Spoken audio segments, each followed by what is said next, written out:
TV trash. 3 years ago, one dorky loser discovered how to use his webcam in conjunction with a video capture card to create internet review videos, starting with his review of the abhorrent animated show Stripperella.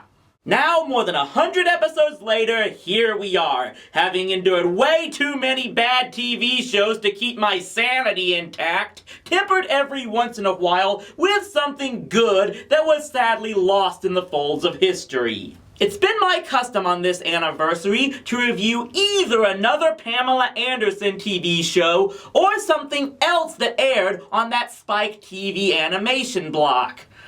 So I guess I gotta bite the bullet and take a look at Ren and Stimpy's Adult Party. What? We weren't able to get the episodes in time?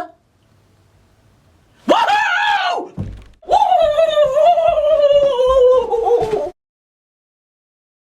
Well then, I guess we can celebrate this anniversary by taking a week off with... What? Okay, fine. Let's review VIP. VIP was Pam Anderson's second major TV show, airing about a year after her departure from Baywatch. The show was created by J.F. Lawton, with Anderson as an executive producer. And yes, the credits include her married name from her marriage to Tommy Lee, likely leaving her to cringe, just like Meredith Baxter and Ava Longoria. And as I've alluded to in some of my other anniversary shows, this was the one Pam Anderson program that I kinda liked. But that doesn't mean I can't try to be critical of it, so let's get started. We open with a bunch of cheesecake photographers getting attacked by pirates who are taken out by security guards that could pass for models. Tasha, quick, tie these punks up. Nikki, you notify the authorities. These people all work for you? I always have associates working undercover. I was just waiting for the right time to spring the trap. I'd ask if I was watching an Andy Sedaris film, but nobody got naked in the first 2 minutes. We then see how Pam Anderson wakes up every morning. So, James, what are we having today? Crepe Suzette? Eggs Benedict? No, it's your favorite.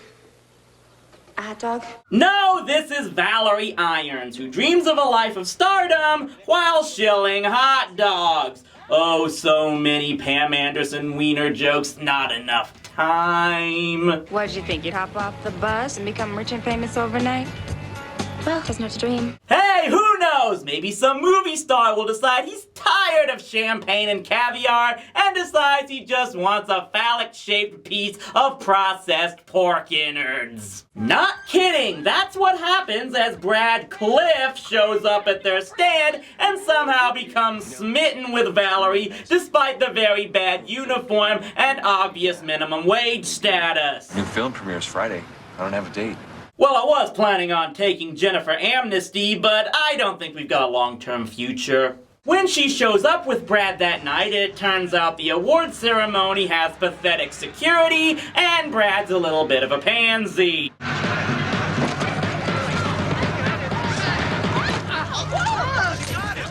She leapt in front of me, and I was trying to push her out of the way. Why would she leap into the path of a gunman? Well, because she's a professional bodyguard. A bodyguard. The best. And just like that, everyone buys it, and Valerie Irons becomes a major media story. Hey, what do you expect? This is a city that thinks Steven Seagal is a martial artist. I'm not a bodyguard, okay? I felt sorry for him. Okay, fine. I wasn't afraid at all. I do this all the time. I'm a terrible liar. This whole thing's gonna blow up in my face. While all that's going on, we get more info on those real bodyguards. Tasha Dexter is an ex-KGB, ex-CIA agent who I think has a temperature just above 30 degrees. Kelvin. What an amazing man. Cool as a cucumber. How long have all you guys worked for? Too long. Nikki Franco is a munitions expert who must be 90s kids' ultimate fantasy. Hot girl who carries 2 sets of big guns. Hey, these new detonators are the bomb! Literally.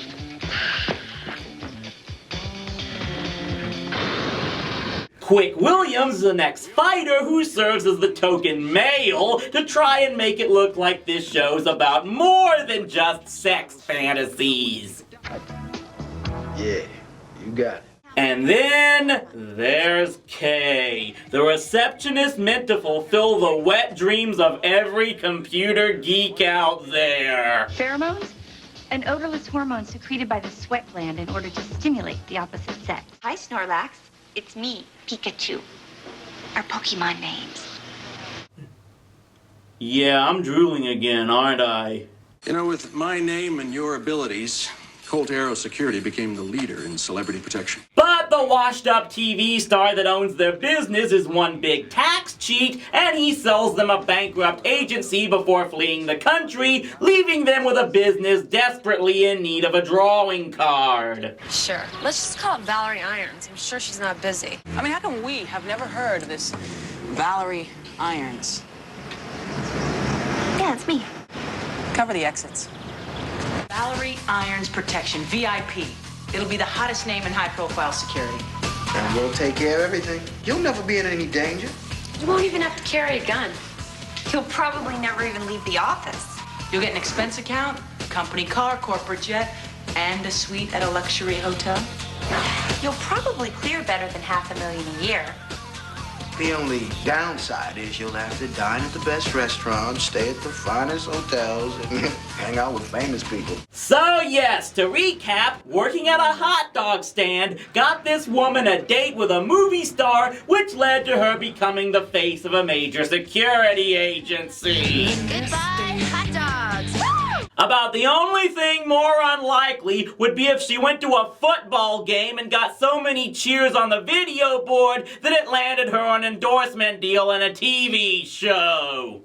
And part of the job package includes her and her BFF Maxine landing a Jaguar and their own penthouse apartment that apparently Ted Nugent used to live in. Val, tell me again what happened to the old figurehead. Was he killed or something?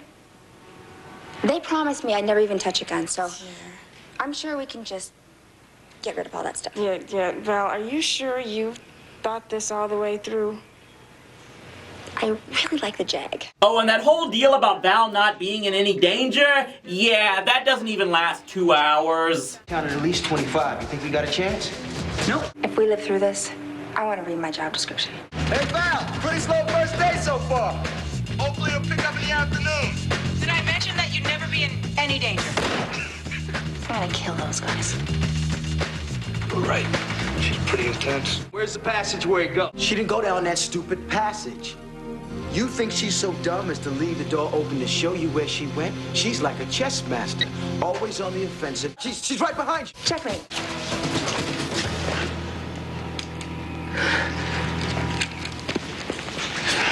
Nice work, Val. By the way, your safety's on. What do you think? It beats working at a hot dog stand. Turns out never be in any danger means getting shot at each day, but hey, still beats stinking of sausage every night. So most of the episodes in Season 1 featured a ton of cameo guest stars in the teasers to show that VIP did in fact protect celebrities like Charles Barkley, Sherman Helmsley, and Pauly Shore. A parachute! Rich, get one for me! There's only one. You ungrateful little! Polly!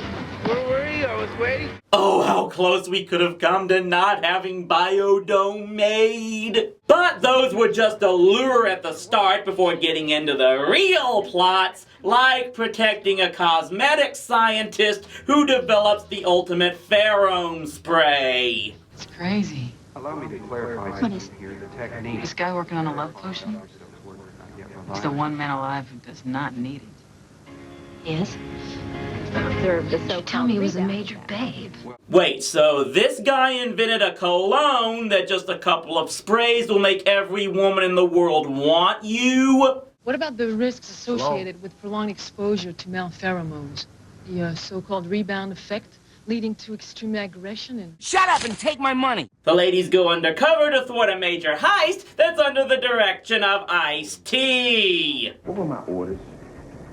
Keep a tight watch on them. You know what the word tight means? See, they'd get that thing done in 2 hours if Tutuola was on the job. Kay helps stop a group of millennial anarchists that are looking to destroy the world with the help of a video game. Tomb Raider meets Grand Theft Auto. That would sell. You spent weeks trying to figure out the fourth takedown point. I got it in less than a day. Okay, we might as well get into Pam Anderson's acting here. And yeah, let's face it, this lady will never be nominated for a Golden Globe. But at least in this show, she plays a character that audiences can see her as. No actor likes to be typecast, I get that. But some people just can't pull off depth. In Stacked, Pammy tried to shove down our throats through her character that she was more than just a Barbie doll, and it just wasn't funny at all. In this show, she plays the bubbly blonde ditz to the hilt at least, and not just for comedy, but for irony. Because the main gag of this story is that while Valerie is the bubblehead, she usually ends up being right in her guesses and the one who resolves the conflict. Yep. She's some phony.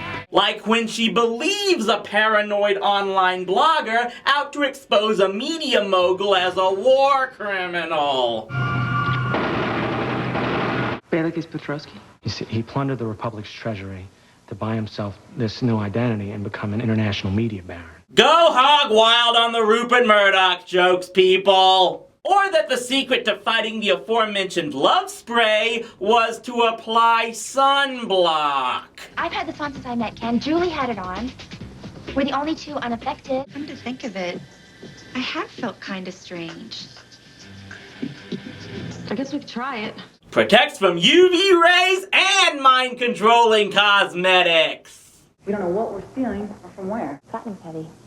I did platinum earrings for Christmas, and they totally weighed down my ears, stretched them out like Dumbo. There's a government lab not far from here where they've developed all of the new STAT scan monitors and hard drives, both of which use platinum. Now you're a genius. Naturally, Valerie's whimsical, bubbly style rarely goes over well with alpha female Tasha, and thus most of the good character interaction is the tense relationship between the two, with Tasha frequently chastising Val about her lack of experience in the security field. Pretty ironic, since making Val the face of the company was essentially Tasha's idea. I don't even know what you do. What do you do? Thank you. I'm taking a hypnotism class at UCLA Extension in my spare time. Hey, maybe you can make yourself think you're a real bodyguard. Man, I don't even want to know how much slash fic of those two is out there. This may have been best summed up in the episode where Valerie and Tasha have to travel cross-country in one of Jay Leno's prized cars. What's the dealio? Did Mother Russia lobotomize the fun center in your brain? Come on, do something different. Open up for a change. I do it all the time. Okay, so why don't I take on Val's perspective for a day? Let's see, do I want to get to the movies before or after the trailers? Before. It's an odd number day, so do I want to wear stripes or polka dots today? Stripes? Stripes make you look wider. You don't wear stripes. Oh, another significant thing about this episode was it had a pretty particular guest star. Take a hike for your Swiss cheese, Buster. Size really does matter. Well, you're coming up short, rubber band head. That was hot. Yeah, I'm guessing Pammy doesn't watch this show very often nowadays. Okay, I gotta admit, for a figurehead, you've been getting much better with the guns. That's right, repeat after me. Val can take care of herself. Can you take my gun now, please? It's really heavy. Got it. It looks like the writers eventually discovered that plots about Val's vapidness would get stale real quickly, so they did start with episodes on the other characters, like how Tasha is actually a brainwashed assassin that can be triggered with a code word. Okay, Tasha, that's enough. As your boss, I'm requiring that you take 2 weeks off.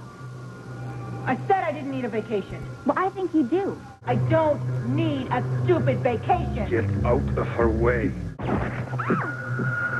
The only thing that would break the spell would be an intense emotional counter-response. In my case, extreme anger.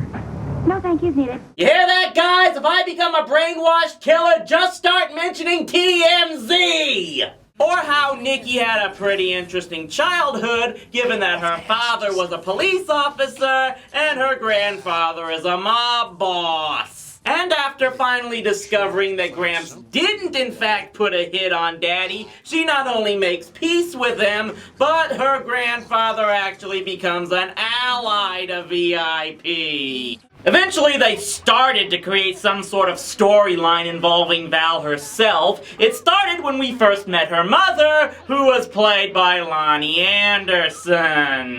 Ladies all right? Action, Graham. You guys are very convincing. I really thought I was in danger. Welcome to America, Mom. So much blondness! Give me the liquid IQ again! I want to tell you about your father. He had such big dreams. So one day he just left. You mean Dad's alive? And sure enough, it turns out that Val's daddy is an ex-CIA agent on the lam, and yeah, he's played by Lee Majors. It's all about the $6 million that's in that little lead box you took from me. Oh my God, he's not 00 Dad. He's the $6 million man. Sadly, that's pretty much all I can say, mainly due to the limited episodes I could get for this review. The show doesn't appear to have aired since TNN had it on in 2003 during its conversion to Spike TV, which is where I got my VHS recordings from. Only the first season was released on DVD, and while it was once streaming on Hulu and Crackle, those sites seem to have since dropped it. VIP just might be the stupidest show that I can't help but enjoy. The plots make Get Smart look like 24, and the production isn't exactly high-tech, with some really bad green screen effects, but I give the show credit for knowing what it is. A cheese fest meant to cater to the testosterone filled. The gags can be lame, but not nearly as bad as Stripperella, and the characters are mostly identifiable, with some attempts to give them depth. It can definitely be eye-rolling, but not wall-banging, and if you're a guy who can occasionally turn off his upper head, you might get some enjoyment out of it. Although to say this might be the best character Pam Anders has ever played really says something about her career. Thanks again for 3 years, and we'll see you next time on TV Trash.